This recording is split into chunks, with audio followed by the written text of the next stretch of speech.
জলপাইগুড়ি শহরে corona virus সংক্রমণ এই মুহূর্তের গুরুত্বপূর্ণ খবর। তবে সেই গুরুত্বপূর্ণ খবরে যাবার আগে এই মুহূর্তে আপনাদেরকে একবার জানাবো দেশের পরিসংখ্যান কি রয়েছে করোনা নিয়ে, করোনাতে রাজ্যের পরিসংখ্যান কি রয়েছে। দেশে এই মুহূর্তে রয়েছে আক্রান্তের সংখ্যা 6,48,315 এবং তার মধ্যে সুস্থ হয়েছেন 3,94,227 জন এবং মারা গেছে 18,655।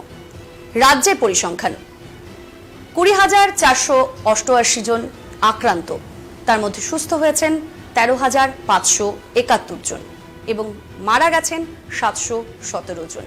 এই পরিসংখ্যানের নিরিখে বারবার কিন্তু সেই জায়গাতে দাঁড়িয়ে যে পরিস্থিতির মধ্য দিয়ে আমরা চলছি, অর্থাৎ আনলক 2-এও কিন্তু করোনার গ্রাফ ঊর্ধ্বমুখী। হয়তো মানুষ সুস্থ হচ্ছে, কিন্তু করোনা আক্রান্তের সংখ্যা কিন্তু ক্রমশই বেড়ে চলেছে।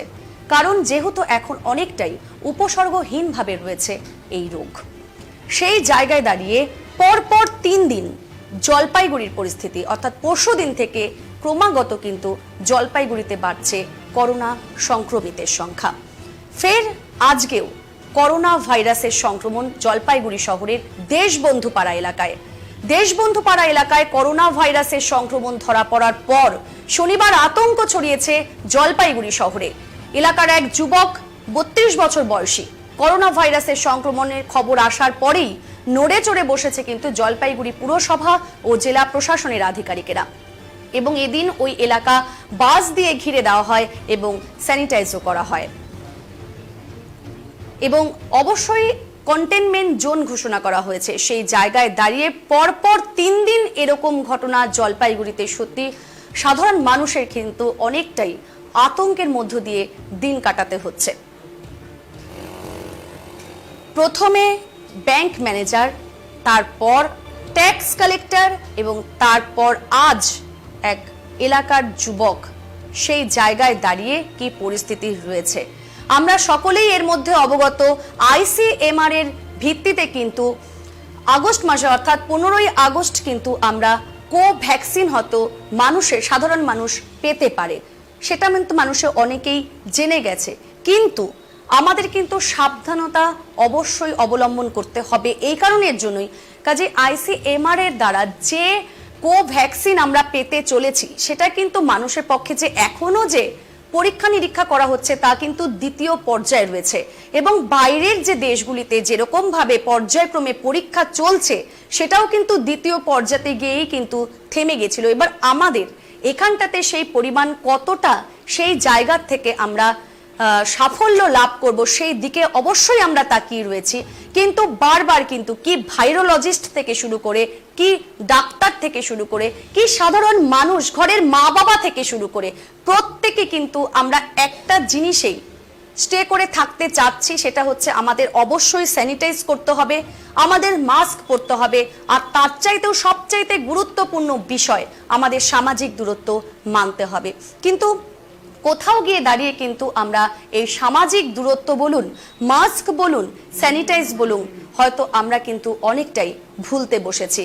যেহেতু এই মুহূর্তে জলপাইগুড়ির যে পরিস্থিতি রয়েছে গত 3 দিন ধরে, অর্থাৎ পর এরকম ভাবে করোনা সংক্রমিত হওয়ার ঘটনায় কি পরিস্থিতি রয়েছে সেখানকার, আমরা সরাসরি এই বিষয়ে কথা বলবো আমাদের প্রতিনিধি রাজদীপ মণ্ডলের সাথে। রাজদীপ, শুনতে পাচ্ছ? হ্যাঁ।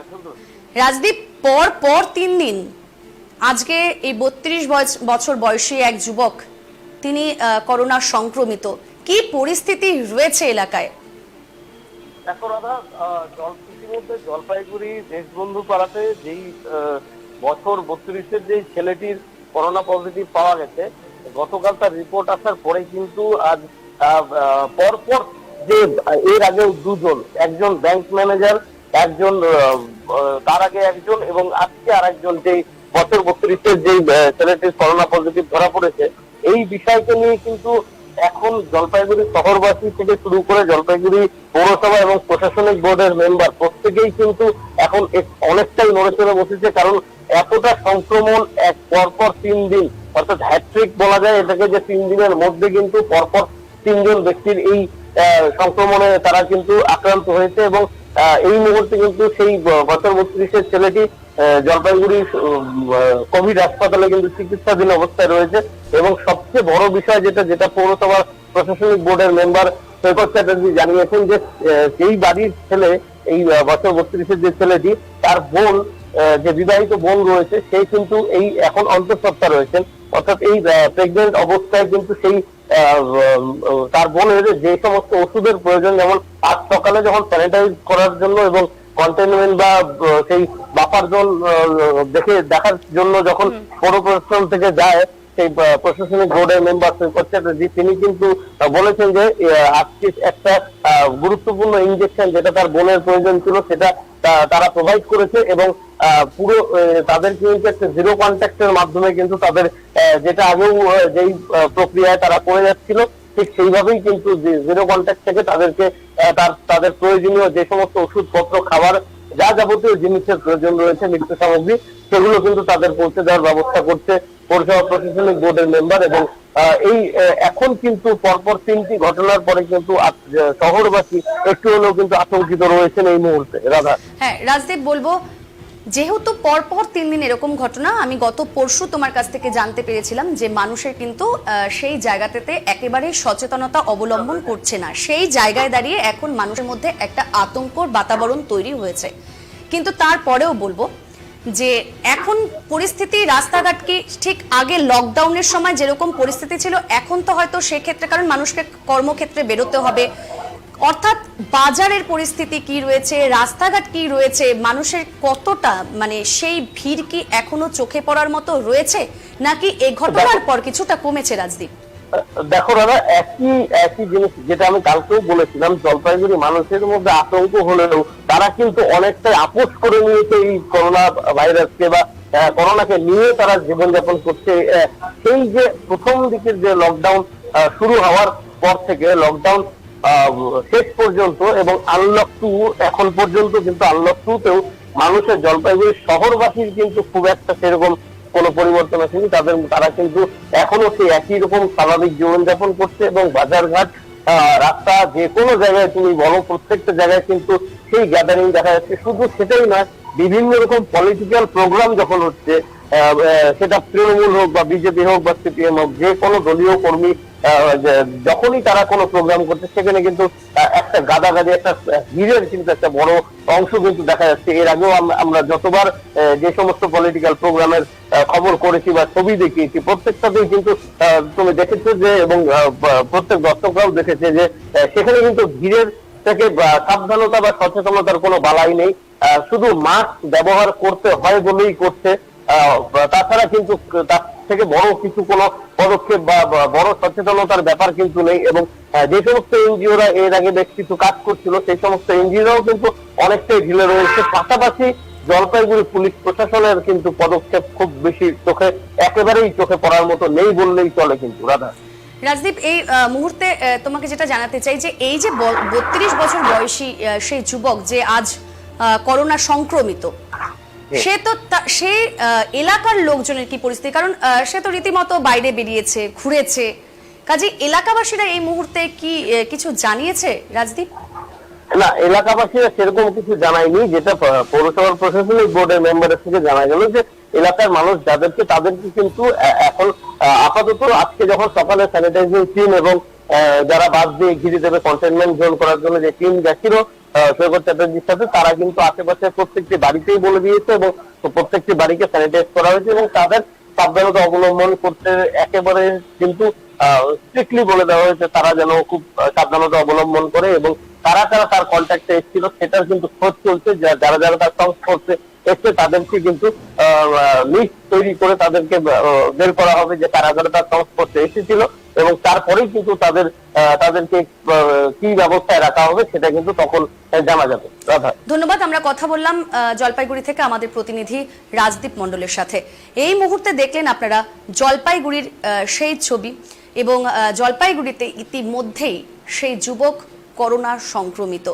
কাজেই সেই করোনা সংক্রমিত হওয়ার পরেই কিন্তু সেই খবর আসার পরেই নড়ে চড়ে বসেছে জলপাইগুড়ি পুরসভা ও জেলা প্রশাসনের আধিকারিকেরা। কিন্তু আমাদের প্রতিনিধির মুখ থেকে শুনেছি কিন্তু যে প্রশাসন কিন্তু এক্ষেত্রে হয়তো অনেকটা সেই ঢিলেঢালা যে পরিস্থিতি ছিল সেই রকম পর্যায়ে ছিল, কিন্তু পরপর 3 দিনে কিন্তু এই পরিস্থিতি যেরকম সাধারণ মানুষকে ভাবাচ্ছে সেই রকম কিন্তু সেই দিক থেকে প্রশাসনও কিন্তু ভাবিত হচ্ছে, এবং সেই জন্যই কিন্তু অবশ্যই কন্টেনমেন্ট জোন ঘোষণা করা হচ্ছে স্যানিটাইজ।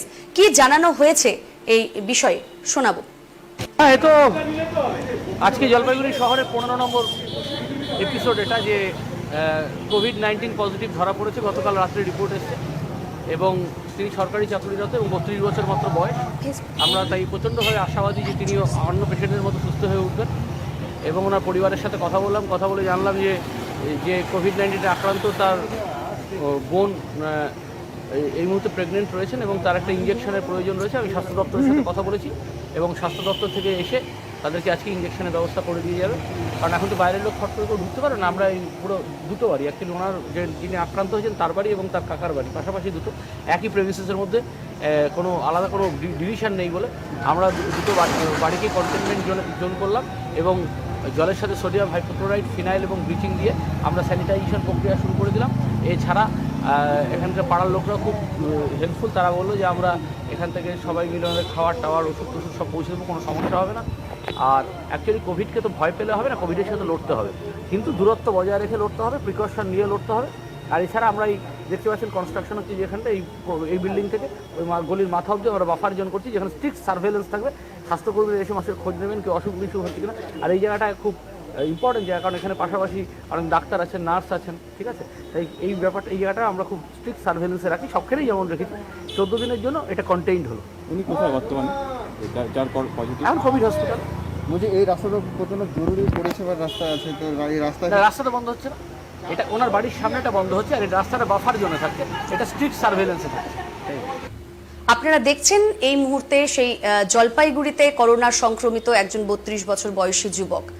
কাজে আমাদের কোভিডকে সাথে নিয়ে চলতে হবে। আমরা নাই করি কোলবালিশ বা পাশবালিশ করে হয়তো আমরা চলবো না, কিন্তু করোনাকে সাথে নিয়ে আমাদের চলতে হবে। কিন্তু করোনাকে সাথে নিয়ে চলা মানেই আমরা যে দিকগুলো কিন্তু এখন দেখছি, যে একেবারে সে যে কোনো রাজনৈতিক সমাবেশই হোক বা যে কোনো কারণ নিয়ে মানুষের দলবদ্ধ মতামতি প্রকাশ করার হোক বা দাবি জানানোরই হোক, সেই জায়গায় দাঁড়িয়ে কিন্তু আমরা এই জায়গাটার থেকে অনেকটা বিচ্যুত হয়ে গেছি। যে এই মুহূর্তে যেহেতু আমরা একটা করোনা আবহের মধ্য দিয়ে চলেছি, সেই জায়গায় দাঁড়িয়ে আমাদের নিজেদের দায়িত্ব অনেকটাই আমরা সামাজিক দূরত্বটাকে অবলম্বন অর্থাৎ মেনে যেন চলি। কিন্তু কোথাও দাঁড়িয়ে আমরা যদি নিজেদেরকে যদি প্রশ্ন করি, সেই প্রশ্নের উত্তর আমরা দিতে পারবো না, কারণ আমরা নিজেরাই সেই সামাজিক দূরত্ব হয়তো হারিয়ে ফেলছি, যেটা এই মুহূর্তে আমাদের সবচাইতে বেশি প্রয়োজন। বারংবার করে বলা হচ্ছে, আমরা হয়তো প্রত্যেকেই জানি যে হয়তো আমাদের কাছে আসতেও চলেছে বা বাজারে পেতেও চলেছি 15ই আগস্ট থেকে সেই কোভ্যাক্সিন, কিন্তু তা হলেও সেটা কতটা কার্যকরী এখনো পর্যন্ত আমাদের কিন্তু সেই জিজ্ঞাসা অধরা। যেহেতু এই অদৃশ্য অতিমারির সাথে আমরা লড়াই করে চলেছি, কাজেই সেই লড়াইয়ের একটাই জায়গা, আমাদের মোক্ষমভাবে সেটাকে দাওয়াইয়ের মতো চলে যেতে হবে, মানতে হবে সামাজিক দূরত্ব, মাস্ক আর স্যানিটাইজার। বারবার করে কিন্তু এই অনুরোধ করা হচ্ছে মানুষকে, নানা রকম ভাবে সচেতন বার্তা দেওয়ানোর চেষ্টা করা হচ্ছে, কিন্তু মানুষ কোথাও দাঁড়িয়ে একেবারে সেই কোনো কিছুকে তোয়াক্কাই করছে না। সেই জায়গায় দাঁড়িয়ে কিন্তু দিনের পর দিন কিন্তু এরকম সংখ্যা বাড়ছে। কোনো সময় মনে হচ্ছে আমার এই জায়গা রয়েছে স্তীমিত, আমরা একেবারেই ঠিক হয়ে গেছি, হয়তো ঠিক আগের মতো সময়ে ফিরে আসতে চলেছি। আমাদের প্রত্যেকেরই কাম্য আমরা যে পৃথিবীকে অর্থাৎ যে সময়টাকে আমরা ছেড়ে এসেছি, সেই সময়টাকে দেখার জন্য অধীর আগ্রহে আমরা প্রত্যেকেই অপেক্ষা করছি, কিন্তু সেই অপেক্ষা অর্থাৎ সেই ভালো দিনটা পাওয়ার জন্য কিন্তু আমাদের এই পরিশ্রমটুকু করে যেতেই হবে। যে যেখানেই দেখব সামাজিক দূরত্বটা মানা হচ্ছে না, আমাদের নিজেদের তাগিদ করে সেই সামাজিক দূরত্বটুকু করা উচিত, বোঝানো উচিত। কিন্তু আমাদের সেই নিজেদের জায়গাতেই আমরা অনেকটাই ঢিলেঢালাভাবে রয়েছি। শুধুমাত্র প্রত্যেকে আমরা দুষব, প্রত্যেকের দিকে অঙ্গুলি নির্দেশ করব, এই জায়গা যদি না থামানো যায়, নিজের মধ্য থেকে যদি নিজেকে যদি আমরা না প্রশ্ন করতে শিখি, আমরা এই জায়গা থেকে কোনো রকম ভাবেই বেরোতে পারবো না। এই মুহূর্তে আপনারা দেখলেন জলপাইগুড়ির চিত্র।